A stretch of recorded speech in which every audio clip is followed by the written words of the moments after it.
lot can happen in football. Just 3 weeks ago, Norwich City were facing Blackburn at Carrow Road. They're facing them again this weekend in the FA Cup. A different manager's going to be in the dugout. Looks like David Wagner will be confirmed within sort of the next few hours. So probably by the time you're watching this, he will be the Norwich City head coach.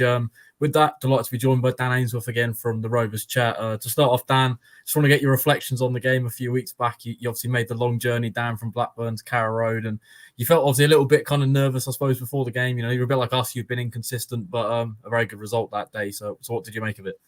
Yeah, firstly, thanks for having us on. I think that game down at Norwich, like you said, the nerves kicked in. Norwich away is one that Rovers don't win at. I think it was 1999 the last time we'd won, and it's kind of the one that we always look at and think, have we got games around it that we can win? And maybe you go to Norwich as a 3-8 almost. I don't like seeing any game as a 3-8, but Norwich always felt that way. So to come away 2-0 win, the thing that shocked me the most was we're bad at playing out from the back, but Norwich was atrocious. I thought at half time, I think I put it out on Twitter and said, just give Norwich the ball and we'll win the game off them giving it us back. I couldn't believe how poor it was. And you know, the small amount of fans that made the trip down, it was more than worth it to watch us win. You know, it weren't the prettiest. We weren't great. You was, to put it kindly, bad. And I just felt like, you know, we come away with a good 3 points, one that we'll look back on the end of the season if we do get into any position and think, you know, maybe that's made the difference because, like I say, Norwich, coming down to Norwich, Ipswich, any Welsh teams, we always dread them trips. We're always poor, but you know, delightful to get 3 points and, you know, fingers crossed for a win this Sunday, even though it's going to be I think it'll be a much tougher test. Yeah, you're much like us. You've sort of suffered a little bit of a bad turn of form over the festive period. Obviously, it's cost Dean Smith his job, but you guys just one win since then, the win over Cardiff at the weekend. You were just kind of saying that wasn't the best of performances, but what's gone wrong since that Norwich game? Because that felt like probably at that point it was a really good bounce, particularly after some pretty grim defeats to some of your local rivals. It's just that inconsistency. You know, Rovers, I think I spoke in the preview and said that Rovers had never led and lost a game. And then the next 2 games we led and we lost them. The Sunderland one was, I don't have a clue what that was. It was just one of them games that were hard to sum up how we lost it. And then the Middlesbrough one were more down to a referee decision. John Buckley got sent off for softly throwing the ball at a Middlesbrough player's head. As he got elbowed by the Middlesbrough player, so he threw the ball back at him. Just a soft one out back of the head, ref sent him off. And when Middlesbrough are in the form they're in under Michael Carrick and they're putting the pressure on, we've got 10 men at 1-1. It were always going to happen. We're always going to concede. And to be honest, I thought we were unlucky to not get a point out of it in the end. I thought we had the chances. So a bit of a mix of refereeing decisions and just poor performances. And, you know, you mentioned the Cardiff game where Rovers weren't great, but we didn't have to be great, really. It was one of them games where when you need a win, you just graft it out. Yes, it might be nervy. You might have a lot of shots against you, but you've just got to grind it out. And Rovers did it. And at the end of the day, we're that up and down. You know, I said it in the preview, it wouldn't shock me if we beat you 3-0 and wouldn't shock if you beat us. It'll be the same on Sunday. I know you've got a new manager, but it wouldn't shock me if we come down and win. Although I am expecting to be battered, to be honest. Yeah, both sides can put their feet up from league action this weekend. FA Cup is the target. So what are your thoughts on the FA Cup chances for Blackburn this season? Are you sort of thinking this is an opportunity maybe to build some momentum, or are you maybe not bothered if you get knocked out? You've done quite well in the Carabao Cup, obviously just been knocked out of that recently. Yeah, it's that. I think with the Carabao Cup run, I think everyone would take just getting through this game without any injuries. You'll see it's going to be our B side that plays. I can't see him, maybe 9 changes I think he'll make. He might keep 1 or 2 in, but it's all about, this cup's always been about chances for Rovers, especially the Carabao Cup under John Doe Thomas, and that were all about chances. Even when we played Forest, you know, good chance to get to the quarters. We didn't change from putting out a weakened team. We kept the same 11 that played at West Ham, really. Just players that haven't been playing. Whether the first team players that have been out of favour or coming back from injury, it's just a straight 11 swap that we did at Forest. And I imagine he'll do the same here. I don't think, I'll be honest, none of us want a replay. I think that's the main thing. We'd both be bored if we get a replay. I think we'd be happy to lose the game almost, as bad as it sounds for the travelling fans. I think get through it, maybe get one of the players a goal that hasn't been scoring or something, but ultimately we all know the league counts, especially with the position we're in now. Yeah, just want to get your wider thoughts on the FA Cup, maybe best memories as a Blackburn fan in terms of the FA Cup. Have you had any good sort of shocks down the years or anything that really stands out and you think that's the magic of the FA Cup? Yeah, 2014-15 under Gary Boyer, we beat Charlton first round, beat Premier League sides, Swansea 3-1 and Stoke 4-1. I think they were the other way around maybe. And we got Liverpool away in the cup, 5,500 in the away end. Rovers hadn't been to a Premier League ground really for 4 years after relegation. Sold out away end, drew 0-0 with them, and not a clue how we drew 0-0. We got battered all game, just back to walls. And I remember them coming down to Ewood, and probably the last time I saw Ewood Park full, 29,000 on a Wednesday night. I think it was Coutinho cut inside and whipped one at top corner, and Rovers last minute put the keeper up and keeper swiveled on the ball and fired it. Either side of Mignolet had been in and he just fires it straight at him, and I think that would have gone down as one of the best FA Cup moments ever for us. But we've got a good history, more the 18th century and early 19th century.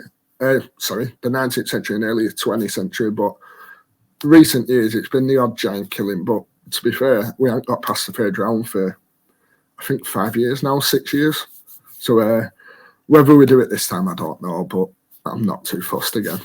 Yeah, you probably got a silver lining that Norwich don't typically do very well in the FA Cup. We're sort of the sort of team that always like to go out either in the third or fourth round. So, not feeling overly positive. You spoke about kind of the changes and playing a B team. Is there maybe a younger player that you think might be thrown in that's kind of got some potential for Blackburn? Or is there maybe a player that you think is definitely going to play that's maybe one to watch out for this weekend? Yeah, Dylan Markandey. The story around him is a strange one. We signed him last January from Tottenham, paid for him as well, which I think shocked everyone. We were expecting a loan, and we went out and bought him, promised him this first team chance. Got injured within 20 minutes on his debut, didn't play again until last game of the season, come back in. We looked at him and thought, do you know what, give him a pre-season, give him time, give him all this stuff. He might come in and be a good player on the wing, and then he's just never been in favour with Thomason. I think he played every cup game, impressed every game, impressed against Forest, West Ham, tricky little player, been on the bench for us. We were chasing games, he's not brought him on. It's really strange. I don't know whether there's something personal going on between them or whether it's just preference, because some managers have preference, but Dylan Markandey can cause problems, and this could maybe be the game that at least shows he can do it against championship opposition, because obviously with your cup, there's a bit of worry that, maybe teams go easier. Obviously, when you're playing League One, League Two sides, it's not a true reflection, but this is his chance to prove himself against championship opposition, and it's probably his last chance before the January move happens. I still think he'll go out on loan. He could score 3, and I imagine he'd still go out on loan, but ultimately, it's probably his game to shine and his game to kind of show everyone what he can do, because he's still young. He's on I think 2026 his contract runs out, so plenty of time with the club, but this could be his chance to maybe fight his way in for this season. Yeah, before I get your thoughts on the game, I just want to get your thoughts on David Wagner. Norwich City looked like he's going to be the man to come in after Dean Smith's dismissal. So what are your thoughts on David Wagner? Do you think that's going to work from someone that's outside the Norwich City bubble, or maybe have you got a few reservations? Yeah, I have a few reservations. I'm surprised by it, actually. I thought you'd go for a bit more of an up-and-coming manager, maybe dip down the leagues, but then we know it doesn't always work. I think managerial ones are tough because you've got to get the culture right. You've got to get, especially mid-season. I think mid-season's a lot different to the summer. Summer you can build in, etc. Now he's going to be thrown straight into it. It's a weird one. I think it's one that we're going to look back on in a year's time. And personally, I hope it goes well for you, but I'm not too sure on it. I think there's better options out there, but maybe stability is what you need. Maybe you just need a year in this league where he can build you up and come in and get his players in. It's a tough one. One I've been divided on since I saw it, and I'm not too sure. I hope he does well, but who knows? You know what football's like. Yeah, it'll be his first game in the dugout on Sunday. So with that, going to get your thoughts on the game. I did look at the history between the two sides in the FA Cup. We've met 3 times. Blackburn have won 2. We've obviously also got 1 draw in there, which was a replay. I think the first win was a 4-1 win for Blackburn in January 1912, a 2-2 draw in March 66, followed by Rovers winning the replay 3-2. So you seem to have got the sort of luck on your side in that element in terms of the previous meeting. So with that, Dan, what's your score prediction and thoughts on the game? This is tough now. With Wagner's first game, I think you'll go stronger than you would if, say, Dean Smith had been still in the dugout. And I think we're still going to go for the same strength side. So we're essentially going to be having maybe a mixed Norwich side versus a second-string Rovers side. I think you'll beat us, but that's purely down to just, I think you'll have that quality, even if it's like a team with Pookie starting up front. And, we do have talent in the second side. They beat West Ham. They went and give Forest a good game, really. It was only a referee decision that kind of changed the game and Rovers went for it and then Forest countered us. So I'll go for a 2-1 Norwich. I don't think it'll be as close as 2-1 makes it sound. I think you'll probably go 2-up. We'll get a scrappy goal and then try and throw everything at it. No one wants to draw. I'm more than happy to go out the cup as long as we don't have a replay. Your fans don't want to come up to Ewood midweek. I don't blame them. We'd rather just get this game done in one. I think it benefits both sides as well. So I'll go 2-1 Norwich. Yeah, I definitely don't want to replay. I kind of looked at our schedule. I think we've got Preston away on the Saturday. It could be a replay at Ewood Park on the Tuesday and then Coventry away also the following Saturday. So, anything but a replay we'll take this weekend. Thanks for your time and your thoughts, Dan. Really appreciate it. Obviously, as I said at the start of the show, Rovers Chat is the place to go for all of Dan's content. Really great stuff. Enjoy watching that. So that's well worth a watch. And of course, keep it locked across our channels because David Wagner looks like he's going to be appointed Norwich City manager. So all the build-up ahead of this game and everything you need to know in terms of the managerial situation will be across our channels. So that's the place to go. Looking forward to FA Cup action this weekend. We'll all be at Carrow Road. So will Dan. So, go follow Lanks Live. That's the place to go as well. So thanks for joining us, and that will round off this week's Terrace Talk.